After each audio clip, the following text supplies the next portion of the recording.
जय हिंद बच्चों। इसमें आप लोग महामना इंस्टीट्यूट के YouTube चैनल से जुड़े हुए हैं और इस चैनल में मैं आप सबका स्वागत करता हूं। आज हम लोग क्लास 9th मैथमेटिक्स हिंदी माध्यम NCERT बुक के चैप्टर 4 दो चरों वाले रैखिक समीकरण यानी linear equation in two variable के प्रश्नावली 4.2 को हम लोग पढ़ने जा रहे हैं। इस प्रश्नावली के लिए आपको अलग से किसी फार्मूले की आवश्यकता नहीं है और अगर किसी चीज़ की आवश्यकता पड़ेगी तो हम आपको बताते रहेंगे। हम क्वेश्चन नंबर 1 देखने जा रहे हैं। देखिए क्वेश्चन नंबर 1 में आपसे कहा जा रहा है, ये कहा जा रहा है कि निम्नलिखित विकल्पों में से कौन सा विकल्प सत्य है और क्यों। यहाँ पर 3 विकल्प, क्वेश्चन नंबर 1 में 3 विकल्प दिए हुए हैं और पूछा जा रहा है कि इनमें से कौन सा विकल्प सही है। देखिए समीकरण जो दिया हुआ है y = 3x + 5। अब जरा ध्यान पूर्वक देखें, विकल्प दिया हुआ है पहला एक और द्वितीय हल, दूसरा विकल्प दिया हुआ है केवल 2 हल और तीसरा दिया है अपरिमित रूप से अनेक हल। अब जरा ध्यान पूर्वक आप देखें तो यहाँ देखें y का जो मान है x के ऊपर निर्भर कर रहा है।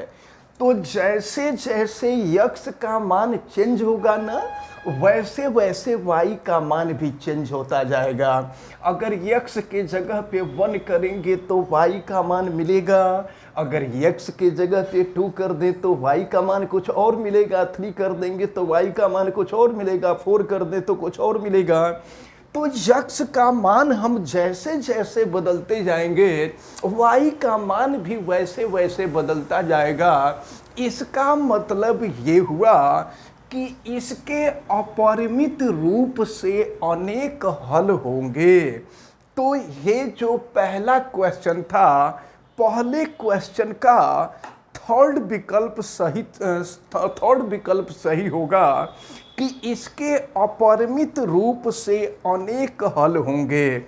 अब इसके बाद हम लोग क्वेश्चन नंबर 2 को देखें। क्वेश्चन नंबर 2 में क्या दिया हुआ है, निम्नलिखित समीकरणों में से प्रत्येक समीकरण के 4 हल लिखिए।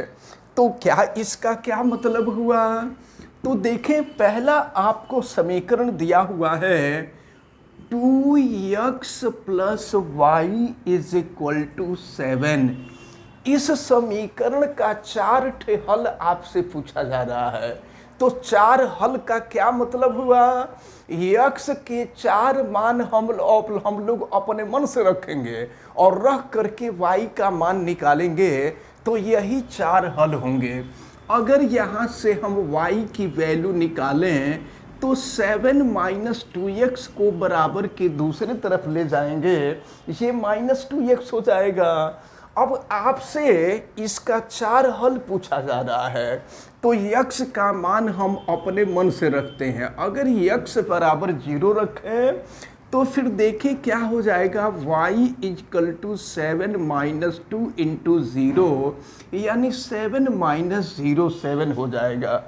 तो पहला जो आंसर होगा, देखिए x और y की वैल्यू हम यहाँ रख देंगे तो x का मान 0 है और y की वैल्यू 7 है, ये पहला आंसर हो गया।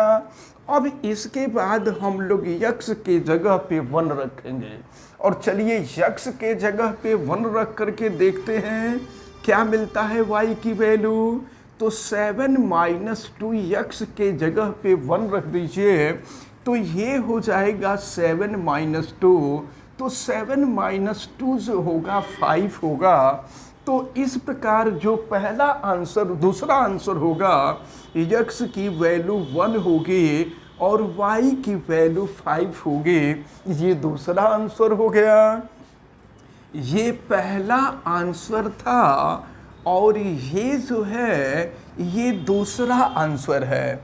अब x बराबर हम 3 रखेंगे तो तीसरा आंसर हमको मिलेगा। चलिए x के जगह पे 3 रखते हैं, तो y equal to 7 minus 2, x के जगह पे हम 3 रख देते हैं, तो ये हो जाएगा 7 माइनस 6 इजकल टू हो जाएगा 1, तो ये हो जाएगा 3 और 1, ये तीसरा आंसर हो गया।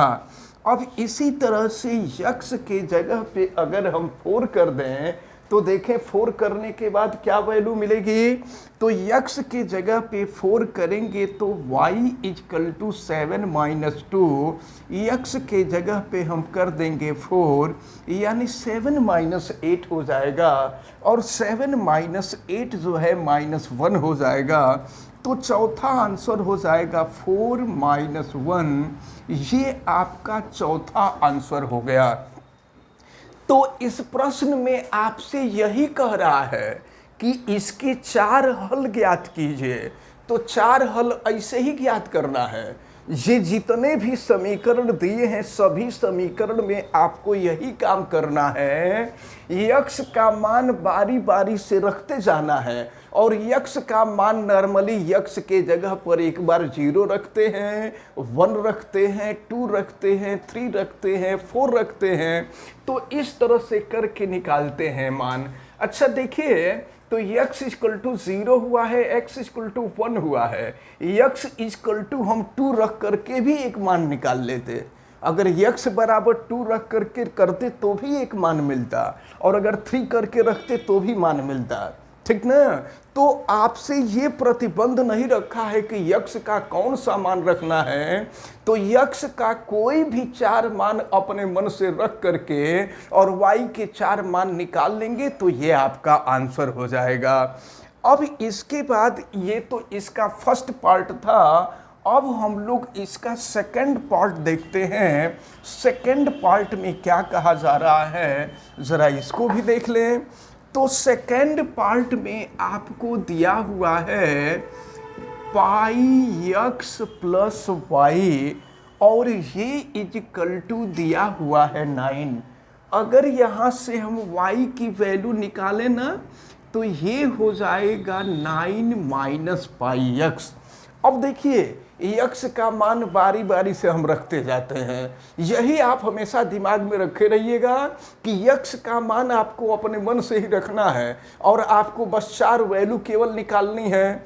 तो x की वैल्यू हम एक बार 0 रखते हैं, x इजकल टू 0 पर, देखिए क्या मिलेगा, y equal to 9 minus pi into 0, यानी ये हो जाएगा 9 माइनस 0 यानी 9 हो जाएगा।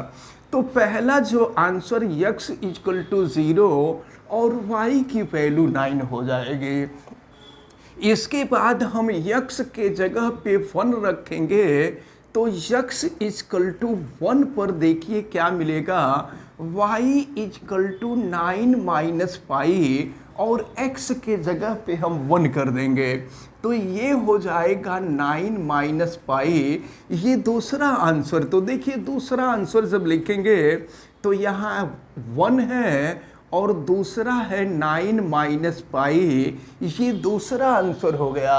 अब हम यहाँ पर x बराबर 2 रख करके कर रहे हैं, तो x के जगह पे अगर हम 2 रख दें तो y equal to 9 minus pi into 2, यानी 9 माइनस हो जाएगा 2 पाई, तो यहाँ आंसर मिलेगा 2, और ये हो गया 9 माइनस 2 पाई। तो x इजकल टू 2 रखने पर हो गया। अब इसी तरह से x इजकल टू 1 के बाद x, देखिए x इजकल टू 0 पे हो गया, 1 पे हो गया, 2 पे हो गया। अब x इजकल टू 3 करते हैं, तो y equal to 9 minus pi into 3, यानी 9 माइनस हो जाएगा 3 पाई। तो ये जो आंसर मिल रहा है ये 3 और 9 माइनस 3 पाई। तो इस प्रकार आपको केवल 4 ही आंसर प्राप्त करना था, तो 4 आंसर मिल गया। ये पहला आंसर रहा, और ये दूसरा आंसर रहा, ये तीसरा आंसर रहा, और ये चौथा आंसर रहा। तो क्वेश्चन नंबर 2 का फर्स्ट और सेकंड पार्ट हमने आपको बता दिया है, इसका थर्ड पार्ट भी आपको ऐसे ही करना है। तो थर्ड पार्ट आप सभी लोग ऐसे ही करेंगे। अब हम आपको क्वेश्चन नंबर 3 बताने जा रहे हैं। तो चले देखते हैं क्वेश्चन नंबर 3 क्या है। तो क्वेश्चन नंबर 3 को देखा जाए, 3 में क्या कहा जा रहा है, देखें क्वेश्चन नंबर 3 में कहा जा रहा है, बताइए कि निम्नलिखित हलों में से कौन कौन समीकरण x minus 2y is equal to 4 के हल हैं और कौन कौन हल नहीं है। तो देखिए पहला जो विकल्प दिया है वह 0 दिया हुआ है।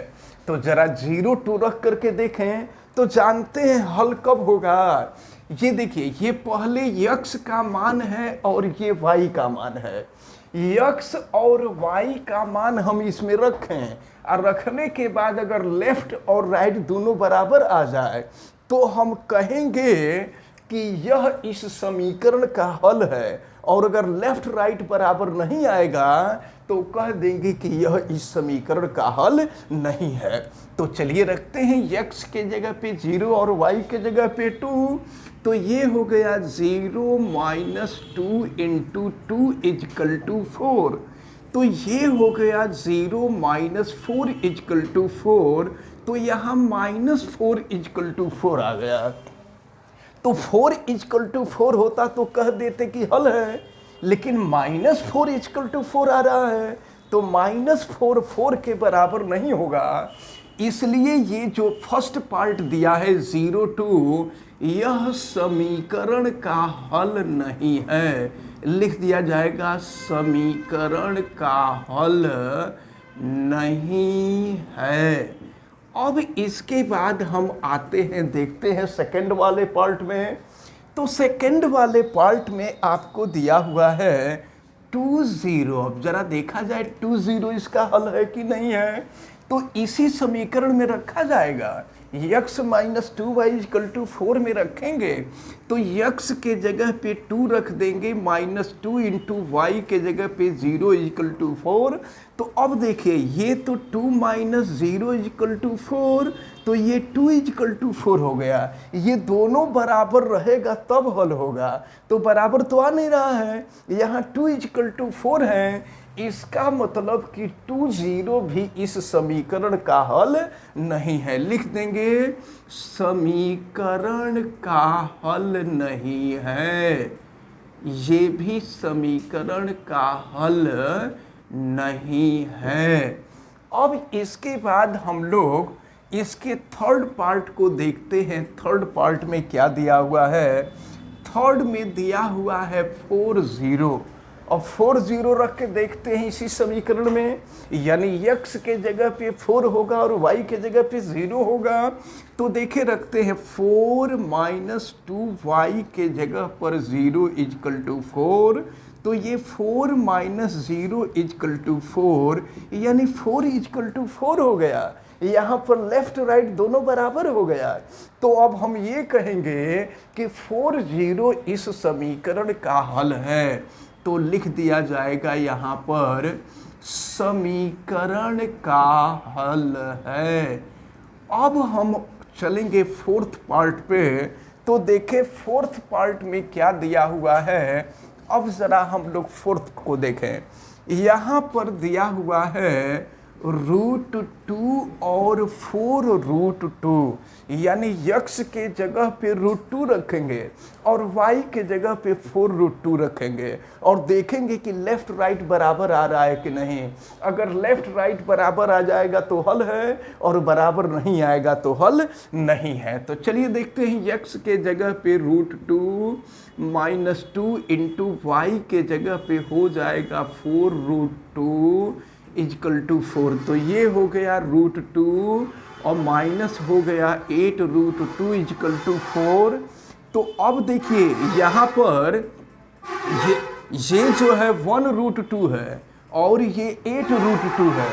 तो 1√2 में से 8√2 माइनस करेंगे तो -7√2 हो जाएगा। 1√2 में से 8√2 को माइनस करेंगे तो -7√2 हो जाएगा इक्वल टू 4। तो आप देख रहे हैं यहाँ भी लेफ्ट और राइट बराबर नहीं आ रहा है, तो लेफ्ट राइट बराबर नहीं आ रहा है तो कह देंगे कि यह समीकरण का हल नहीं है। इसको हमेशा याद रखे रहना है। जब लेफ्ट राइट बराबर आ जाएगा तो समीकरण का हल होगा, और अगर बराबर नहीं आएगा तो समीकरण का हल नहीं होगा। अब इसके बाद हम इसके फिफ्थ पार्ट को देखते हैं। फिफ्थ पार्ट में दिया हुआ है 1 1, यानी x के जगह पे 1 और y के जगह पे 1 रखेंगे। तो चलिए रखते हैं। तो 1 - 2y के जगह पे 1 = 4, यानी 1 - 2 = 4। तो 1 - 2 - 1 = 4। अब आप खुद देखिए कि क्या ये लेफ्ट राइट बराबर आ रहा है? लेफ्ट राइट बराबर नहीं आ रहा है, तो लिख देंगे कि यह भी, यानी 1 1 समीकरण का हल नहीं है। तो ये क्वेश्चन नंबर 3 आपका सॉल्व होता है। अब हम लोग क्वेश्चन नंबर 4 को देखते हैं। क्वेश्चन नंबर 4 में क्या कहा जा रहा है, अब इसको भी देख लिया जाए। तो क्वेश्चन नंबर 4 में आपसे के का मान पूछा जा रहा है। के का मान ज्ञात कीजिए जबकि x = 2 और y = 1 दिया है। x की वैल्यू 2 दी गई है और y की वैल्यू 1 दिया गया है, और समीकरण है आपका 2x + 3y = के। ध्यान से समझ लीजिए प्रश्न में क्या कहा जा रहा है।